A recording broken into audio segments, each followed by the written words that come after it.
And welcome, Hoosier Nation, to our 111th episode of the Hoosier Sound, where we are the official podcast of Indiana HQ.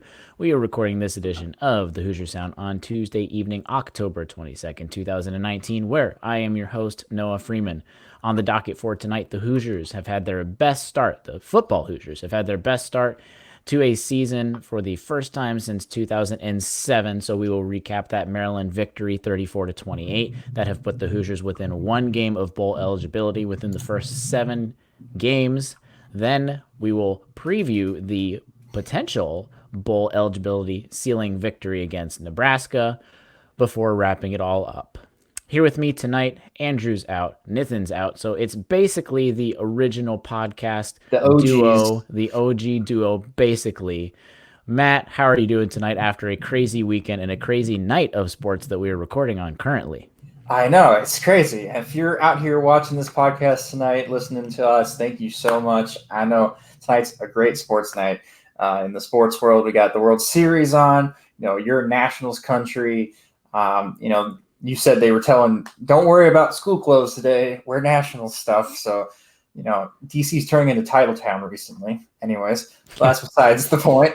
What else? The NBA starting tonight. OG's playing. Mm-hmm. Speaking of OG's playing right now for the Raptors. Got his ring tonight. A lot going on, but it's nice to be back and talking about some Hoosier sports and a fantastic football team. Yep, exactly. And speaking of the Nationals, the Max Scherzer just let 2 runs in the first, which is oof. So it's already 2-0 for the Astros. But it's going to be a long series, I think.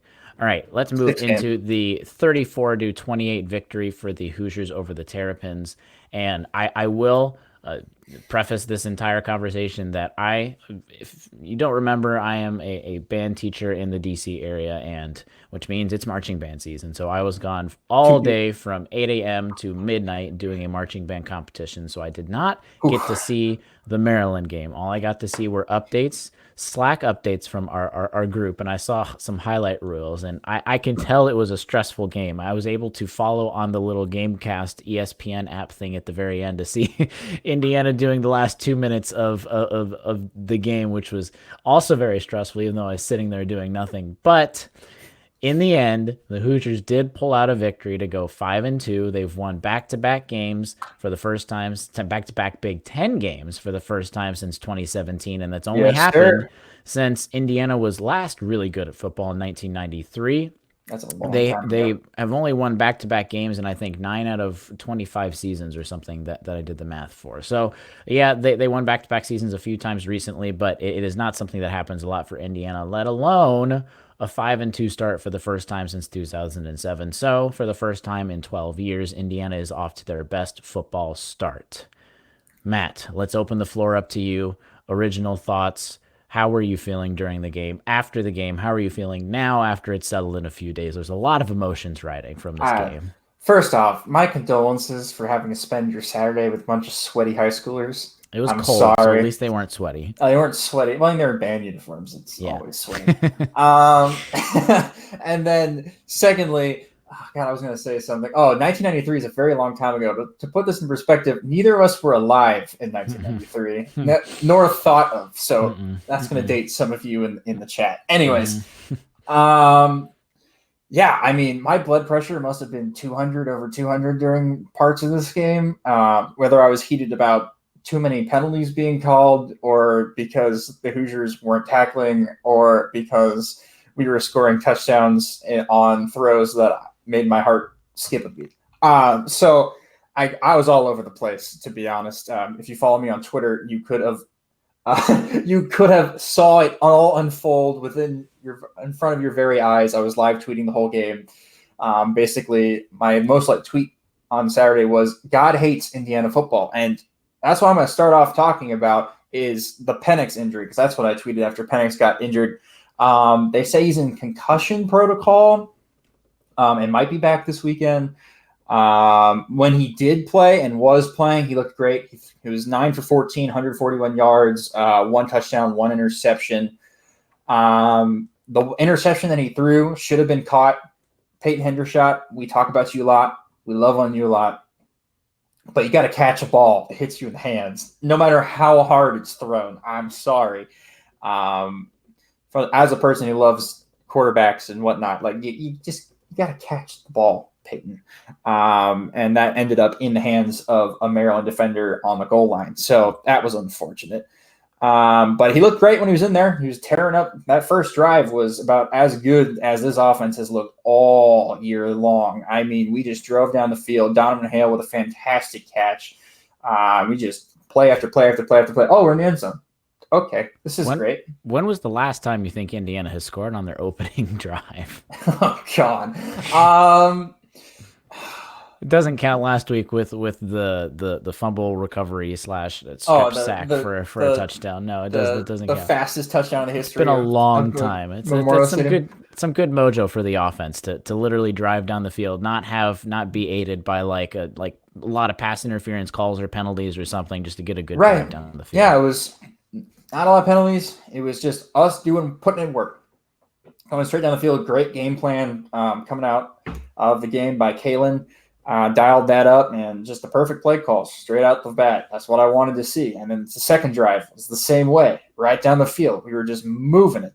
Or it might have been the third drive, but whatever. In the beginning of the game, we were just moving the ball whenever we wanted to, however we wanted to, until interception by Michael Penix, unfortunate, and then he got injured. Then in steps Peyton Ramsey, and that was the story of the rest of the game. I think Penix dropped out at some time near the second quarter. I don't remember. I don't have his timestamp in front of me. But for basically 3/4 of the game, Peyton Ramsey was our quarterback. He went 20 of 27, 193, and a touchdown. Like, as a backup quarterback who comes in after your starter goes into concussion protocol, look, that's fantastic. And everything that we needed from Peyton, it was an important win. It was an important performance. That's why he got the game ball. And really is why I have so much confidence in this team, is because even though Penix goes down, we still have a capable backup quarterback go in and at least get us within a one-score game, and keep us in a game. Like, we've seen Peyton Ramsey do this. He did it 2 years ago at Michigan State. Like, keep us in a game, keep us in a one-score game. This is what he does. He's a game manager, and he did that to T this game. I really loved that pass to Nick Westbrook in the end zone. That might have been his best pass of his IU career. That perfect touch on the ball. Nick Westbrook with a fantastic catch in the end zone for the touchdown there, to make that. I think it was 21 or it was 28. It was one of the middle touchdowns that we got. It was fantastic. Great grab by Nick Westbrook and a fantastic touchdown. But I think what happens when Peyton Ramsey comes in the offense is a combination of Kalen DeBoer has to take some play calls out of the playbook, and Peyton sometimes rushes his decisions and throws the quick, easy pass instead of waiting for maybe a downfield route to get open. With Penix, we see a lot of those wide receiver screens. And Watt, speaking of wide receiver screens, Watt only had 2 catches for 6 yards. Going into the game, he had 24 receptions for something like 200 or 300 yards in the past couple games, and he only had 2 receptions for 6 yards this game. And I think that's a combination of Penix getting injured, and not being able to throw those easy 10, 15-yard routes that he gets off those wide receiver screens, and also he has a really good connection with Penix, and Penix's ability to sit in the pocket and wait for his deep, long touchdown routes to get open. And Ramsey gets the ball out really quickly to underneath receivers like Ty Freifogel, or how Nick Westbrook was getting involved. And so, Kalen doesn't want to do those wide receiver screens because Peyton Ramsey doesn't have the same arm strength as Michael Penix. And thus, you can't get the ball there fast enough. And those tenths of seconds between Penix and Ramsey getting the ball to Watt makes a huge difference, where Watt can get separation from the defender when Penix throws it, but when Ramsey throws it, the defender's right up on him. And I think we saw a couple times where Ramsey threw the ball on a screen pass, and it was kind of just like immediately hit and blown up in the backfield in the second half. Mm-hmm. I really think though, and a tribute to obviously some of what Peyton Ramsey can do. Of course, he's not Michael Penix, but it's kind of a tribute to the depth and the kind of talent that Indiana is starting to have on this roster because Peyton Ramsey was able to come in there. Yes. You've got an offensive coordinator that is able to and willing to change the playbook, which you see even in NFL offenses that some coaches aren't able to change the playbook or make adjustments. Yeah. And first, Ramsey came in, I think it was around the 12-minute mark in the second quarter. So he basically played 3 full quarters. But you've got Yes. something like an offensive line that, oh my goodness, like what has changed in this offensive line? You use two key They're great players, now. two senior type of players, and then they're still able to push the pile. I was looking at some highlights. Some of those Stevie Scott touchdown runs at the end wouldn't have Great. happened without the push up front. So it's like the amount of support that Ramsey is getting when he has to come in is just starting to speak volumes, at least to what this team is starting to go into. Yeah, this Maryland is not known for their defense. In fact, they're one of the worst defenses in the Big Ten, in my opinion. But this is a great running game. This is a great classic Stevie Scott game. 18 carries, 108 yards, 2 touchdowns, a long run of 34 yards. How many times we talk about Stevie Scott getting 30-yard runs? I'm gonna tell you, it's not a lot. But Stevie broke one this game. And he's been on the verge of breaking like a long run almost every game. Like if he could get his his ankles to his knees a couple times when running through the lines, he might be able to break some of these, for 20, 30 yards. But good for him to get a long of 34, and he was the rock of the offense in the second half. I mean, Peyton Ramsey's, did pretty well, and I already talked about him a little bit. But I mean, handing the ball off to Stevie was our safety option, and he did really well at that. Look, 8 carries, 108 yards. No running back's going to scoff at that.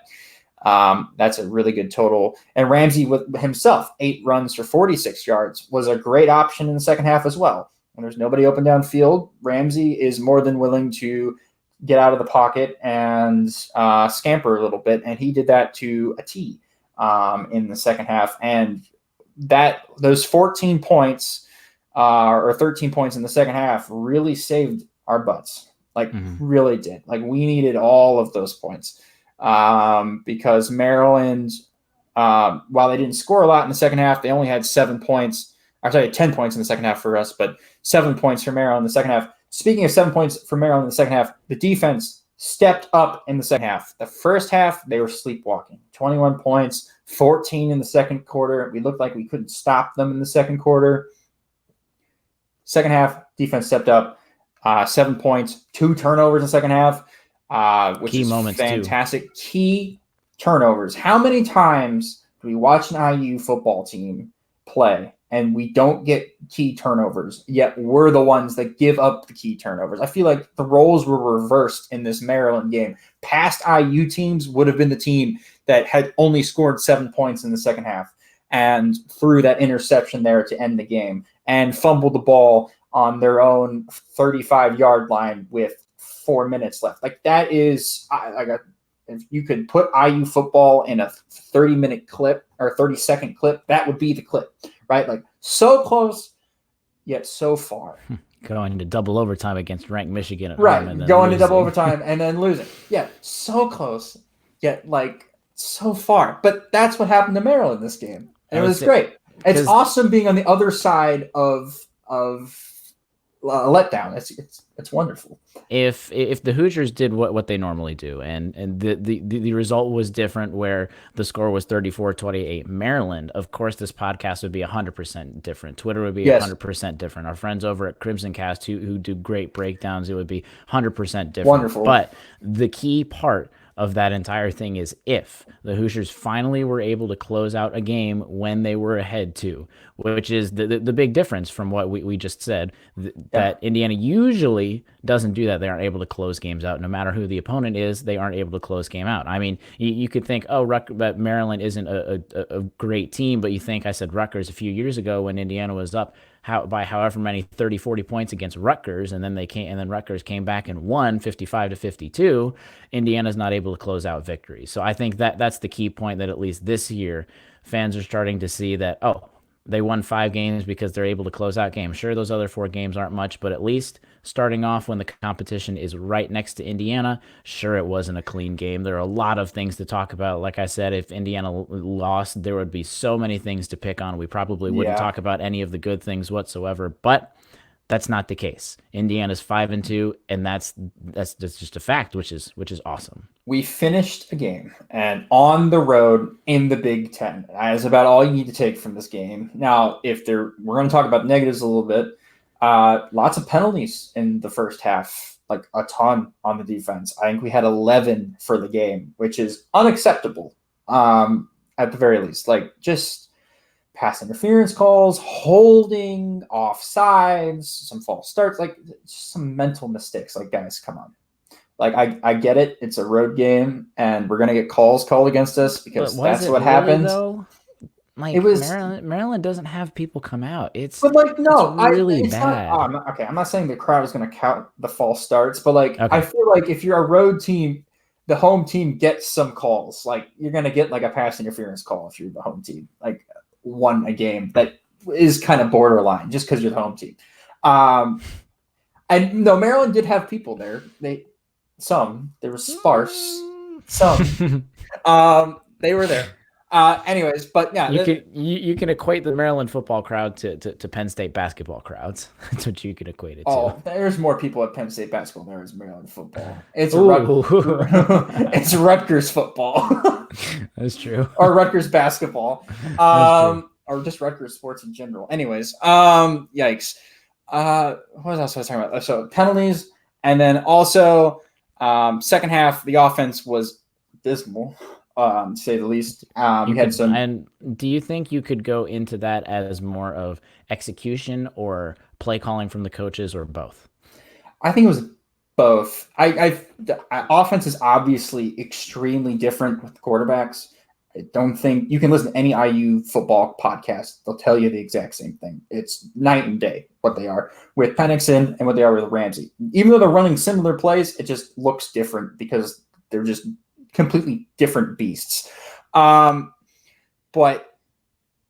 like the play calls, like they're too conservative with Ramsey. I think you just got to let him throw it. You just got to give him the reins. Like, don't be afraid to let Ramsey do it. He's been a starter in the Big Ten before. He's a backup now. Just let him go. And then the other thing I have to gripe about is our rushing defense in the first half was terrible, awful. I mean, Javon Leake for Maryland was 23 for 158 yards and 2 touchdowns with a long touchdown run of 60 yards that made me tear probably 35% of my hair out of my head, because our linebackers decided not to block a gap. And then all of a sudden, he's into the second level, past one of our safeties that slips, and we have a touchdown. And it's like how many times have we seen this before? How many times has J.K. Dobbins done this to us to understand that this season?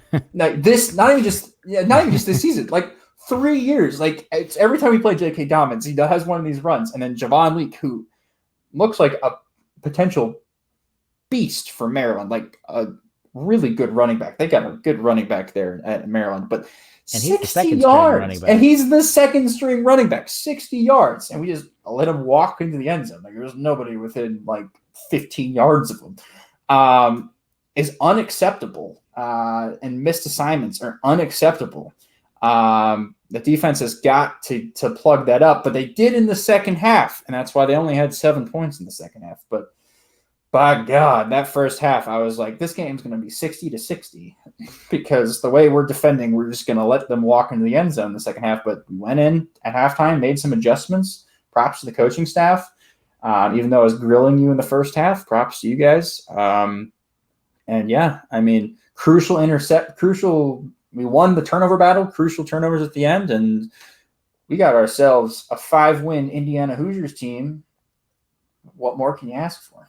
Yeah, we in our back channels we talked about like which which staff member, which person deserves a raise. We should make that a weekly thing. Which person deserves a raise? And we talked about how Darren Hiller, the offensive line and the run game coordinator, just this entire season for what he's been able to do after all of the injuries and everything. Mm-hmm. But let's go to the other side. I know there was some game management. I was watching the end, and I asked, especially Oh, during like the last after Indiana got that fumble recovery, I asked because I couldn't see anything. I was like, what the heck just went on? Because it just updated just like that, and it was fourth down, and I had no idea what was going on. So you want to shed a little bit of light with what happened with the coaching side, at least on the negative aspect of the game. yeah. So while I was loving on Kalen DeBoer's play calling earlier, later in the game, he decided to throw the playbook out the room, or wherever he was standing or sitting or whatever he was doing. In a negative way, maybe In a not negative way. not an adjustment way. No, no. And he handed it over to Tom Allen, who Tom Allen is a very conservative head coach, Yeah. obviously, and is not going to be the first person to go, let's run a flea flicker, or let's do a trick play, because he's going to run it by the book. And he said, 3 runs. We're going to run it straight into the teeth of the defense, and we're going to gain like 2 yards, and then we're going to kick a field goal. That was it. We went backwards, basically. On that possession, we had the defense knew we weren't going to do anything, and we told them, basically looked at them from across the sideline and said, yeah, we're not going to do anything. We're just going to kick this field goal. You guys take the ball back. It's like, play action, maybe once, a read option with Ramsey once. I'll just run it up a different hole instead of the same hole or two. Yeah, just don't run the same play 3 times. Like, take a chance. Like, so what if Ramsey goes out there and I say he gets intercepted? They still have to go down the field and score a field goal, and they hadn't shown that they were able to do that in the second half. They weren't able to put drives together. Our defense was great. Like, just go out there and let the offense run the offense. I get the whole, let's be safe because it's a road game and we need to win this because I don't know how many opportunities we're going to have to win another game with this team, and we don't know what Penix's injury is, and Ramsey's out here, and we don't want him to lose confidence. I don't care. Just go out there and run the plays like you would normally run the plays, and at least pick up a first down or like attempt to. And that was not done, and that was annoying. But because first down, it's basically over with the way. And I get running the ball gets their timeouts out of the way, but so on the one side, Indiana was able to close out a game. Yeah, they were able to close out a game, but they're not able to. Yeah. If they would have scored a touchdown or gotten a first down, the game would have been over completely. They wouldn't have. We wouldn't have had to hold our breath for Maryland to try and go down the field and score again. So at least Indiana closed out one game, but they definitely still don't have the put your foot on the throat mentality and don't let up until the very last second. They don't have that killer instinct. This coaching staff has not learned that yet, which I guess baby steps. I know it's getting. They closed out a game. They went on the road. They won a road game. That's the first step. The second step is learning how to consistently do that. Like, this team is 5-2, and we're sitting here complaining about how they don't have a killer instinct. How crazy is that? Like, they're 5-2 and 2-2 in the conference in the Big Ten. We're like, this coaching staff doesn't have a killer instinct. It's like, okay, but we do have talent on this roster, and we're being tough on the coaching staff because this team could very much win 9 games this year if you include the bowl game. His team could very much end up 8-4 in the regular season. Like, it's very possible if certain things go right. One of those is the coaching staff getting their brains wrapped around the fact that they need to take chances because we are Indiana football. We are not Ohio State. We don't have the talent to sit there and go, yes, we can run the ball 3 times and we'll probably get a first down, because that's not what happens with our team. Or we can go, we'll hand it over to our defense because they've been consistent. No, that's not the case either. So we need to take chances, and we need to finish the game off, and we need to do what Tom Allen said and win games that we're supposed to win. And we ended up doing that. but it was a lot closer than I think any of us wanted to be against a backup running back and a backup quarterback. But hey, Indiana's 5-2. They got a victory. They're one win away Yeah, from bowl eligibility. I'm not upset. I'm not upset that we're 5-2. I'm upset about little things, and I like that they're little things because this team is a lot of fun to watch. And it's funny now that it really did start as a joke before with the hashtag 9WinDiana. It's very much possible. That happened like 3 or 4 months ago, and now it's actually all potentially coming into form. And I don't think there's one podcast every week now that it's not said on various podcasts at least once. Because again, there's 5 games left. 3 of them are very winnable. You win those 3 winnable games, or lose one, get an upset win against Penn State or Michigan. Michigan probably, but that's 8 wins. You win a bowl game, it's 9 wins. So it's like it's been funny, and it's still funny. But Indiana football is still keeping us on the ropes for that potential outcome. Yes, Coach. 6-win Indiana first. Yes, we gotta talk. We gotta get 6 wins. But Northwestern is sitting on our schedule. Like it's like a cupcake. One at win Christmas for Northwestern. Anyways, we could probably get that win this weekend. We'll talk about that later. But speaking of 9-win Indiana, those guys at Crimson Quarry, like I know IU basketball, I think is still looking for like a new social media person. Can we just hire them for the IU basketball social media? Just put Crimson Quarry and just put a check mark next to them and put them on the IU basketball Twitter account. I feel like that'd be glorious. You just need an explicit filter, basically. I mean, like we're Indiana fans. We don't care. Yeah. Like, all right, I'm not letting our kids go on social media and read blog articles. It's fine. Let's pause for a second. And since Nathan's not here to tell us who won the week this past week in IU sports, if he was here, I think it's pretty safe to say we like to try and highlight a lot of the other teams. First, a lot of the other fall sports are not doing very well at the moment. So football would definitely be the highlight. But yes, Matt, why don't you give us? It's been a minute since we've gotten to get your social media shout out of the week. So what has been highlighted on your Twitter or Facebook feed in the last week for IU sports? All right, it's not much of a social media shout out, more of a social media call out.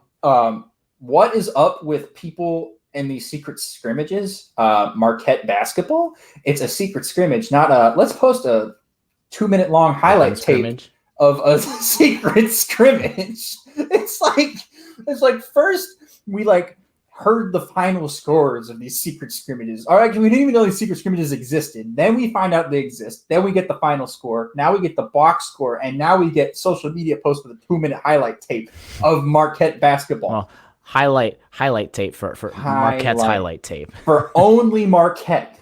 Which watching it, you get to watch some Indiana defense, which is interesting, and you get to pick on some people, but that's besides the point. So I have a gripe with them. It's secret. It says secret. We talk about it as secret. You posting about it and showing it to the world is not secret anymore. So it's just a scrimmage. I don't think Archie Miller is going to be scheduling Marquette for the secret scrimmage anymore, since all of this has come from Marquette and not Indiana's camp. No, we can schedule them on the schedule all the time. Come to Assembly Hall, please. That was a fun game last year. That was great. I was saying that it was probably Marquette media's revenge for the whooping they got last year at Assembly Hall. They're just like, we won that secret scrimmage by 3 points. Yeah, here's the highlight tape to prove it, and then at the very last shot, show the score so that it actually was a 72-69 victory. When they found out Marcus Howard was coming back like last year, they were sitting there like, yes, we get to revenge on Indiana in November or in October. Like I'm ready. But sort of kind of serious, Matt. Can we take anything away from this secret scrimmage? Yeah, we can take one thing away, which is this team's going to get to the foul line. We shot 43 free throws. 43 throws in the game. That is, that's a recipe to knock a lot of people out of games and important big men out of games. You got to love it. And that was without our starting backcourt. Second thing you can take away, actually, second thing, 2 things. One is free throws. 2 is Armand Franklin. I'd be remiss to not talk about Armaan Franklin and his 7 fouls. No, love Armaan Franklin. He was great. He was the top scorer for IU in the game, and apparently played fantastic defense on Marcus Howard, who is by no means an easy assignment. So well, do we know that? Yeah, he's not. Rob Finney played great defense on him, but you watch I'll Marcus get to Howard. my point in a second. You finish up. Anyways, good job, Armaan. I can't say I can be the president of the Armaan Franklin fan club because he already has his mom. Like, I can't take that. His mom is the president of the Armaan Franklin fan club.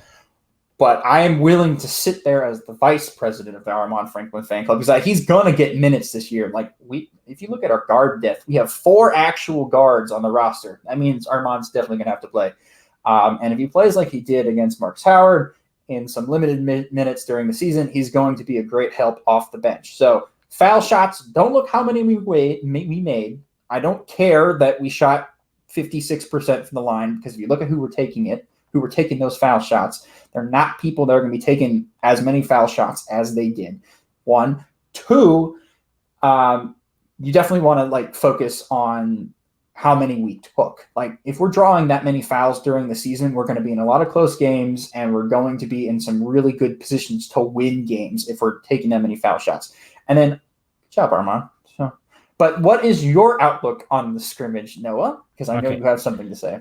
I'll try and make it brief. And Hoosier fans are very well known for digging way too deep into a lot of things. And this is a secret scrimmage. We have not seen what actually happened on the court. Case in point, I think this will wrap up most of But we saw some highlights of what happened on the court. Yeah, I was just say maybe tomorrow everything will come out, but we haven't seen the actual play on the court, and I think so you can't take any, and I really mean almost any conclusions away. I could technically counter your points, but I will agree the amount of free throws is probably more of a good thing than a bad thing. But this is what I mean, almost nothing away. First, you had basically 3 people injured, so that is not the lineup that we're gonna see at all. So great.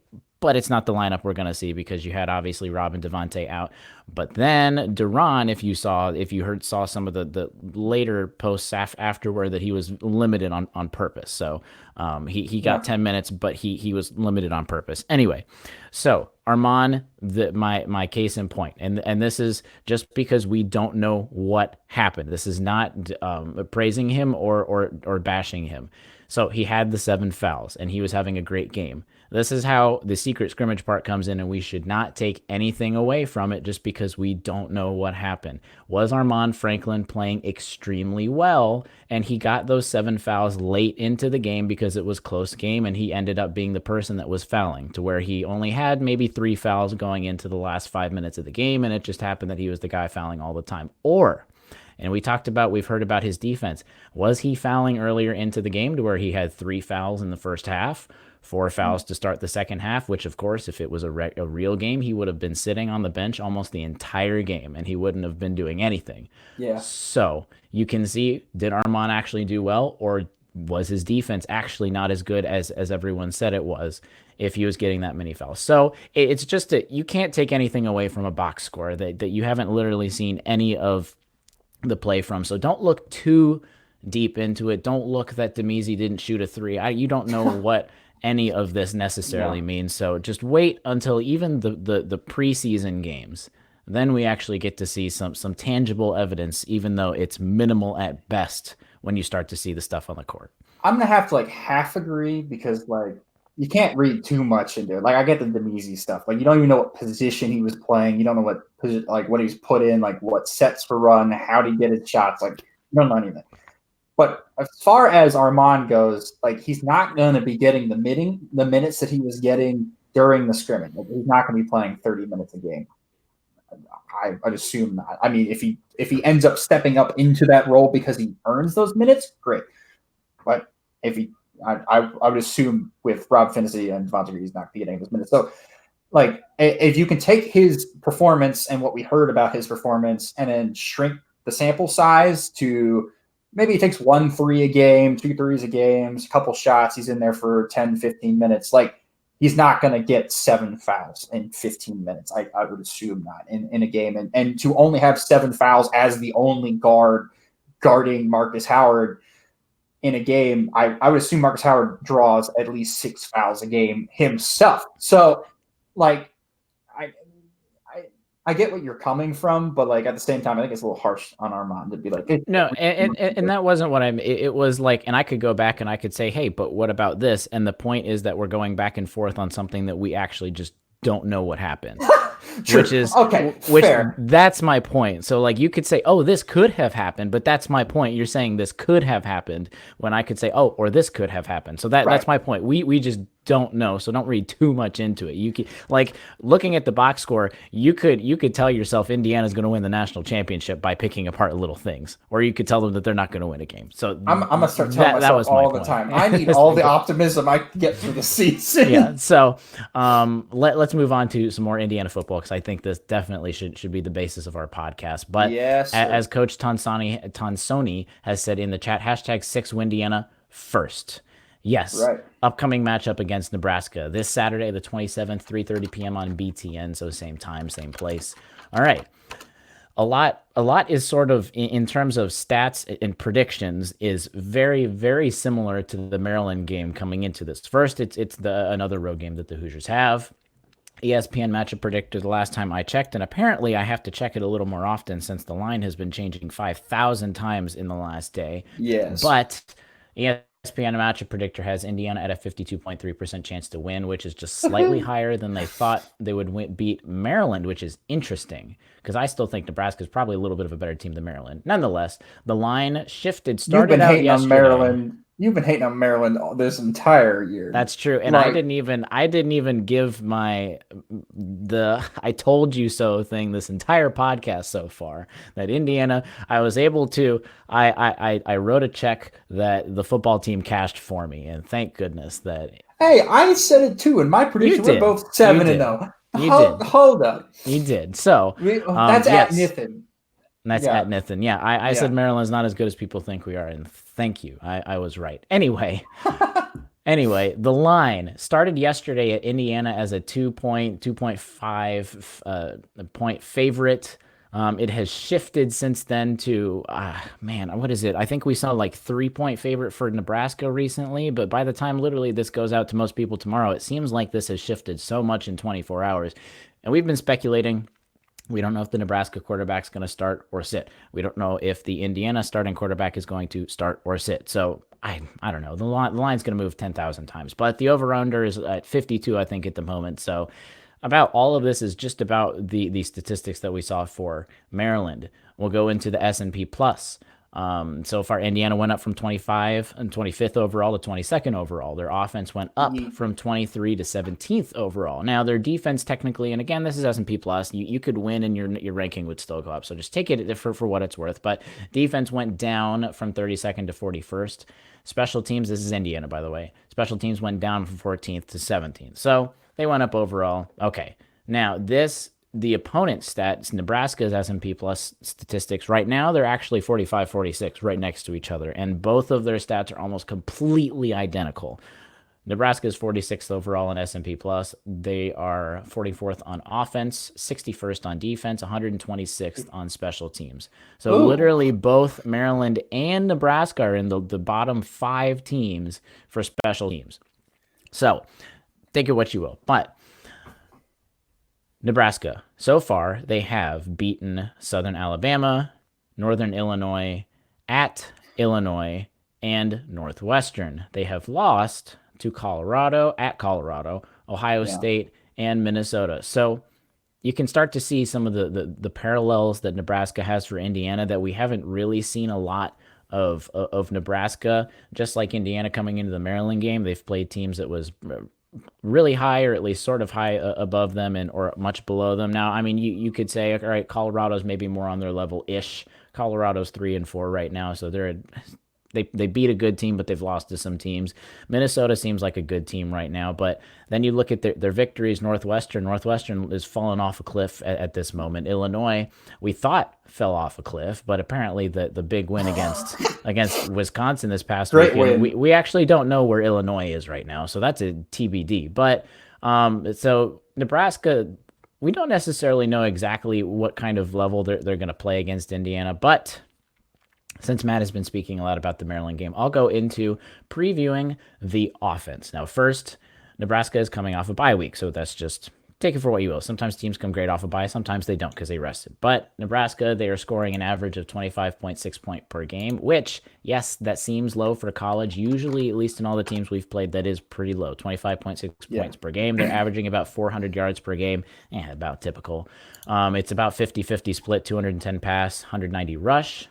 Now, we get into the Nebraska quarterback situation, almost exactly like the Maryland situation. We didn't necessarily know. Well, we actually kind of knew that, yeah, Maryland's starting QB was out. But Adrian Martinez had a knee injury a couple weeks ago against, I think it was the Minnesota game, if I remember correctly, 3 weeks ago. Then when they played Purdue, he was questionable. They saw him. He didn't have pads on and wasn't warming up in pregame. But they had a bye week. People were speculating him coming against the Purdue game anyway. So, no, not the Purdue game. I'm getting games mixed up. That was Maryland. Anyway, whatever game before, they were speculating. So I think it's safe to say that their starting quarterback, Adrian Martinez, will be coming on.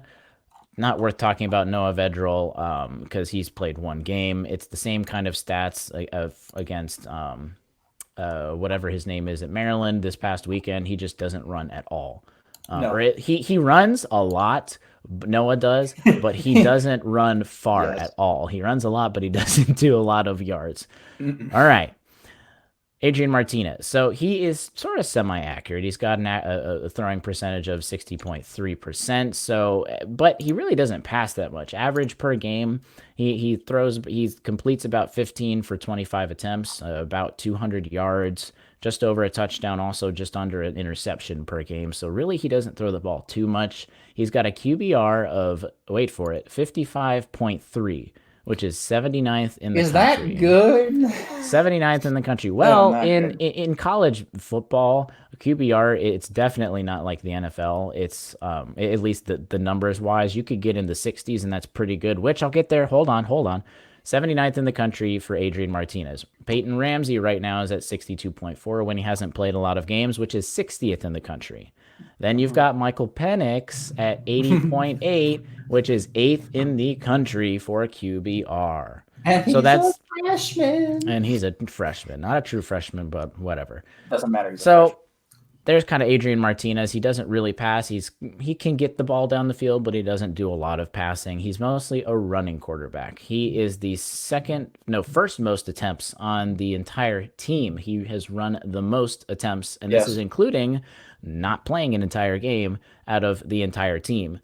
And he runs for an average of he runs for a good amount of yards. He's had 85 attempts for 341 yards, so he can sort of kind of run down the field. Their main quarterback, Dedrick Mills, he's got the most amount of yards on less attempts. So 76 attempts for 350 yards, which is about 50 per game. So really, that's not too great. But he does have 7 touchdowns.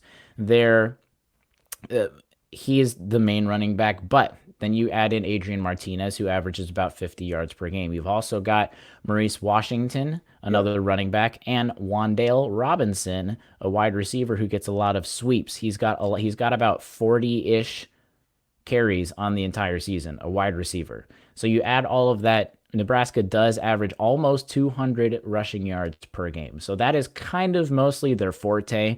You pass, if you're a decent team, you're going to pass for about 200 yards. So most of their offensive forte comes on the running game because 2/3 of their entire touchdowns from the entire season comes from the ground. 2/3 of their scoring touchdowns comes from the ground. Whoa. Wait, you're telling me Nebraska's football team is good at running the ball? Hey, now there are 90s never existed. That didn't happen. Hey, now it's almost the 2020s, but Oh you go to the wide receivers. You've got not too many guys. You've got J.D. Spielman and Wandale Robinson are those go-to guys. They combine for half of the receptions and 55% of the yards. You've got Jack Stoll as their tight end. Then you've also got Maurice Washington, that running back that can catch out of the backfield occasionally. It's about it. Nothing special in the wide receivers. It's kind of like what we've seen recently. Maryland has got, again, not special receivers, but guys that can beat you if you don't guard them. You got anything to add on the offense for Nebraska and what we might see? Oh, do I have anything? Yep. Mm-hmm. I saw a coach said something in the chat. He said, Penix plays, we win. Ramsey plays, we maybe win. I'm going to reverse this situation and go, we lose if Adrian Martinez plays. We win if Noah Vedral plays. I'm going to reverse the situation. It doesn't matter who we play or who we put in. It's an away game, so it's going to be tough anyways. But if Nebraska's on their backup quarterback, we're going to win the game. No matter if it's Penix or if it's Ramsey, because they are atrocious on offense when Vedral's in.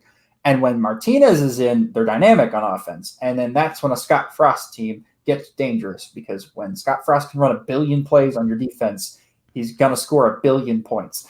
But our Adrian Martinez makes his offense click. He's much better than Vedral. That's why Vedral's the backup quarterback. And Martinez was a low-key dark horse Heisman candidate to begin the year. So,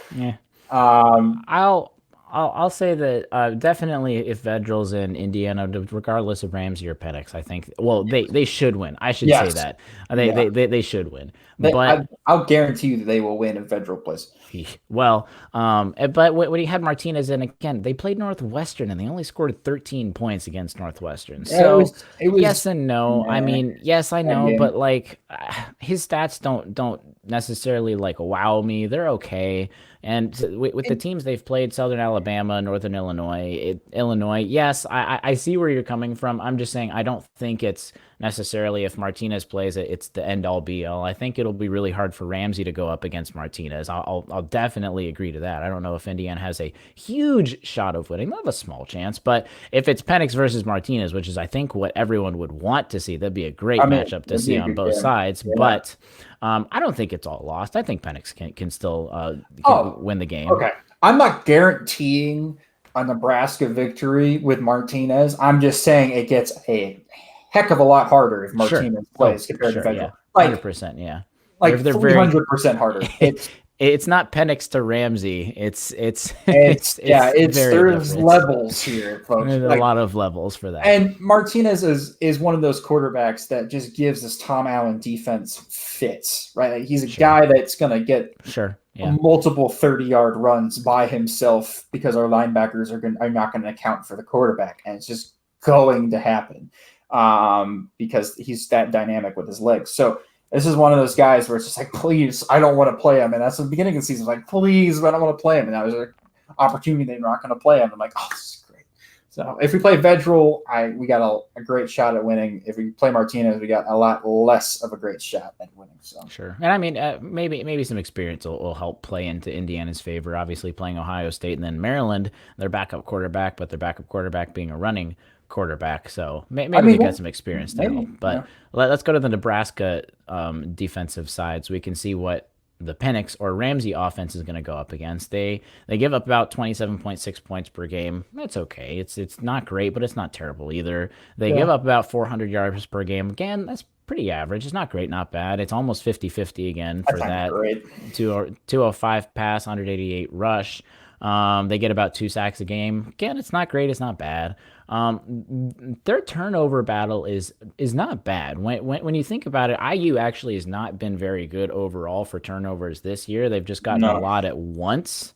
And it seems like sometimes they're doing really good, but remember, it took them like 3 or 4 games to start getting turnovers. But Nebraska's got 4 fumbles and 7 interceptions on the season. So if you put it next to Indiana, sure, it's better, but I mean, for the rest of the season, that's like 1 to 1. That's 1 to 2 turnovers a game.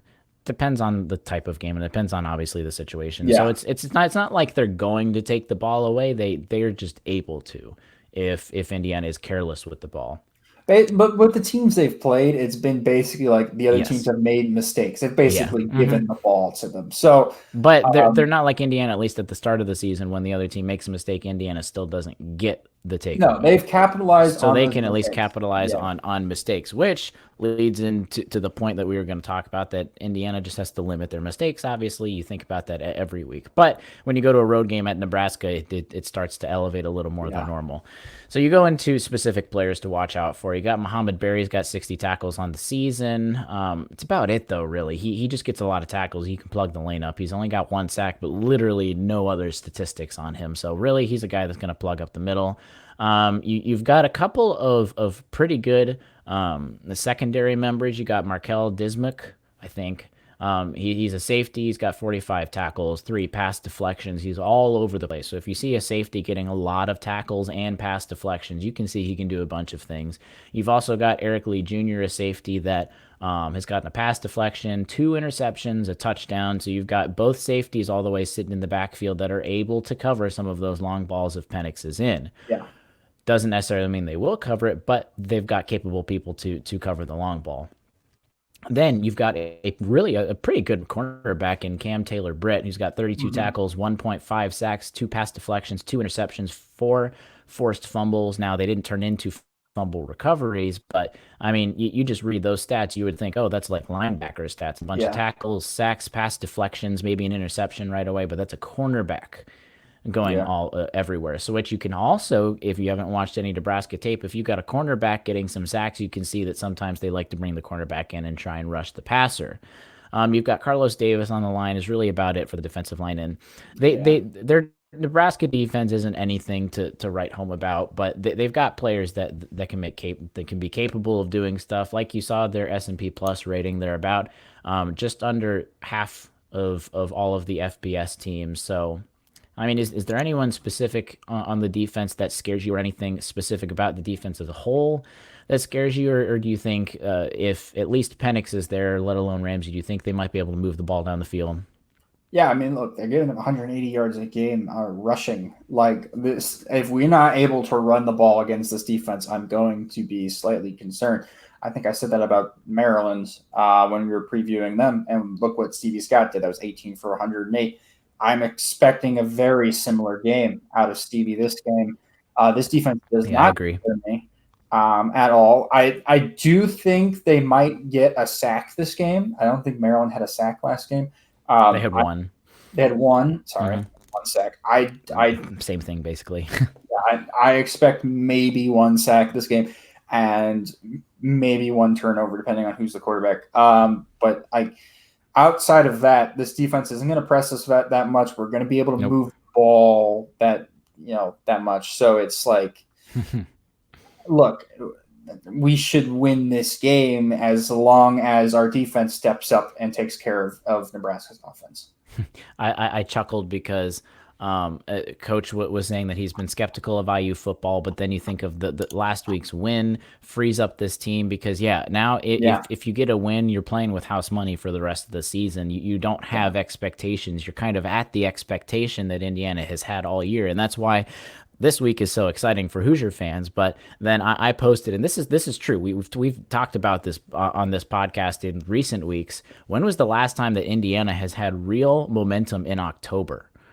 Indiana does not win October games. They usually no, go winless or maybe 1-2 if you're really lucky. And they've got a chance to. They've gotten the win against Rutgers. They've gotten the win against Maryland. If you can get Nebraska, let alone go to Northwestern the week after that, which is still sort of kind of October, even though it's like the 2nd of November.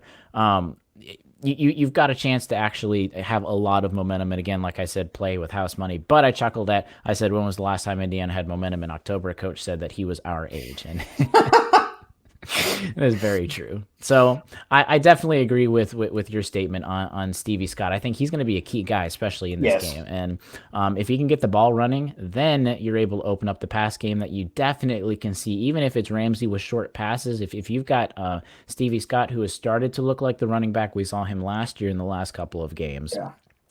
then it's going to free everything up. So again, I definitely agree with that. I think Stevie Scott is he might be the most important guy on the offense this week.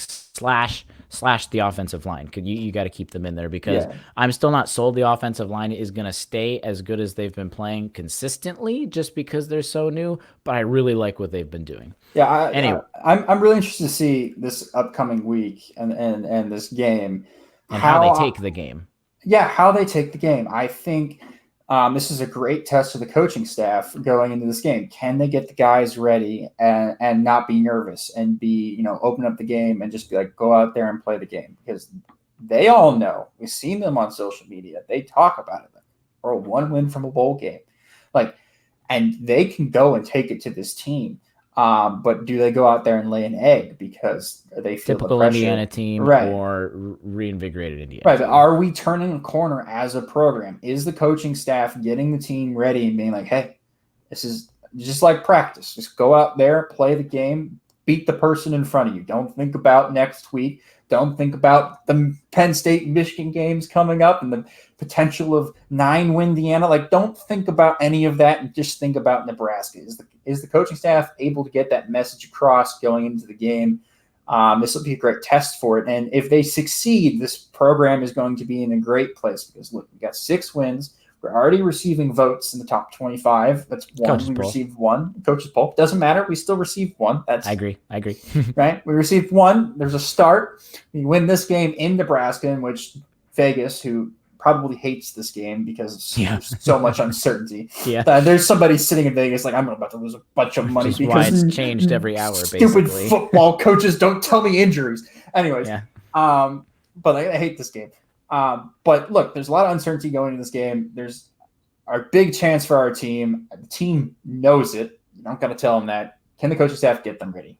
Yep. And yeah, definitely. And the biggest point is, it's great to get a win against Maryland. It's great to be 5-2. But when you think about it and you think about typical Indiana, the only Big Ten teams they've beaten in the past, I don't know how many years, but it's at least 3 or 4, if not longer, has been only Rutgers, Maryland, and Illinois. That's it. They aren't able to get the victories against other teams. And if Indiana is truly... I beat them once. That's true. I guess, yeah. If Indiana's truly able to turn a corner, this weekend is going to be a huge test. And exactly like you said, how do they come out and play? Are they going to sit on their hands and basically not score at all? And it's going to be like the Minnesota game last year that we thought we had high expectations going over to Minnesota, or is it going to be a game where it's at least close and then you come into and maybe if you don't even get a win, it's a really close game all the way to the end. You never know. I'll leave you with this, though. I do have to talk about the special teams for Nebraska. I don't think I can do a preview podcast on Nebraska without mentioning that they don't have a kicker. Now, it doesn't mean literally they don't have a kicker. That doesn't mean they're not kicking field goals and extra points. They have found, yes, their safety on the team has probably had some, I would think, soccer background, has been at least the last 4 games. He has been the only guy kicking field goal and extra points. They lost their main kicker at the beginning of September. They were trying to do a bunch of people and kick stuff. They have found a guy, at least for now, that has been doing stuff. Their safety, he's 7 for 7 for extra points in the last 4 games. Okay, he's going to score extra points. Good for him, getting a 10, 12-yard chip shot. But, so...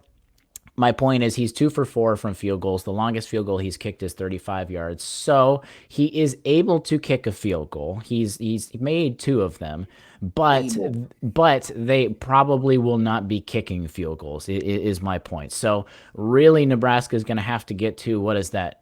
That's at least the 15-yard line. Yep, if I'm doing at least the 15-yard line for them to think about kicking a field goal, which definitely goes into Indiana's favor. So that's definitely a thing that I wanted to share, not just because they're using their safety for a kicker, because Nebraska right now is end zone or bust, basically. Yes. So this is my last point on this game. This is an interesting game for multiple reasons, and we've covered them all. But my secret favorite one is that this is a recruiting battle game. A lot of the recruits that we were going after, the next couple of classes, Nebraska is also going after. If we can go into Lincoln and not just win this game, but win this game handily, this goes a long way on the recruiting trail for the next couple of years for Tom Allen, who's already shown that he can recruit with Big Ten. And Scott Frost is a pretty good recruiter himself. But look, if we can win this game, this is like, hey, look at this game. See, we actually won. We won in Lincoln, and we embarrassed them. So, look, this is a game we can go out and win it, guys. Come on, let's go. All right, Matt. I hope to see you next week in a cheery and chipper episode. But yes, that's going to wrap it up for our 111th show of the Hoosier Sound. Thank you all so much for joining us, and especially thank you to that live audience for coming out and participating in the chat section. We really appreciate your support.